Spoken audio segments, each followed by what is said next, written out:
So if it's only for quarters, and if you put like something smaller, like this penny, then it falls down in this little box thingy.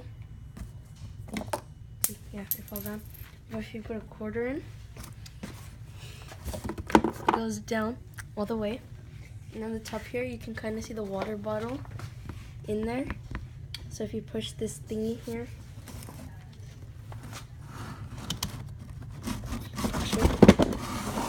then inside here,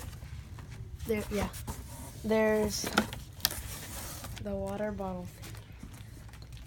And then to refill it, put in this thingy. So like if you put this in here, it'd be like that. And then you can put like more water bottles in there. So yeah.